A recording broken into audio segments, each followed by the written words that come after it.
Le code du travail est-il vraiment un frein à l'emploi? Sécuriser les licenciements ou les faciliter peut-il inciter les patrons à embaucher? Quel effet possible sur le chômage, Gilbert Sett? Alors les effets sur le chômage sont sûrs, mais il faut Sûr. pas, oui, sûrs, mais il faut pas en attendre malgré tout la solution au chômage massif qu'on connaît en France.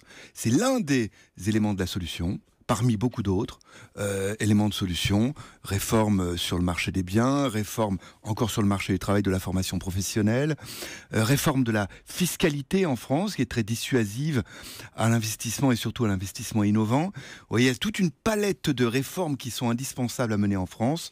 Et cette réforme du Code du travail en est est un des éléments de cette palette, mais seulement l'un des éléments indispensables. Effet certain, en êtes-vous certain, Patrick Artus, vous? Oui, je crois, sur ce point, je suis assez d'accord avec Gilbert. Un mauvais code du travail avec des obstacles à l'embauche, par exemple, la grande incertitude qu'on avait avant sur les coûts de licenciement, par exemple, ou la difficulté d'avoir du dialogue dans les petites entreprises, ça empêche de créer des emplois quand, par ailleurs, les entreprises ont envie de créer des emplois. Et donc, réformer le code du travail de la façon qui a été faite, ça permettra de créer des emplois si, par ailleurs, les entreprises ont envie de créer des emplois. On a l'exemple italien, on a une réforme assez importante du code du travail, avec un nouveau contrat de travail, avec accumulation progressive de droits. Ça n'a créé des emplois que parce qu'en même temps, le gouvernement italien a sorti ça d'une forte baisse des cotisations sociales des entreprises. Et dès qu'on a arrêté la baisse des cotisations des entreprises, on a pu créer d'emplois. Donc, ça suffit pas.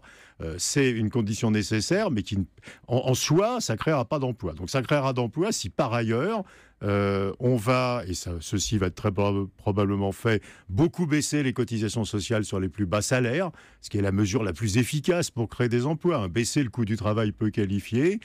Si par ailleurs la demande internationale reste suffisamment forte, ce qui est le cas aujourd'hui, si les entreprises ont envie d'investir, et Gilbert a raison, il y a une mesure massive qui est la réforme de la fiscalité du revenu du capital, qui est un choc considérable. Un dividende sur une action va être taxé à 30%, c'était 60% avant.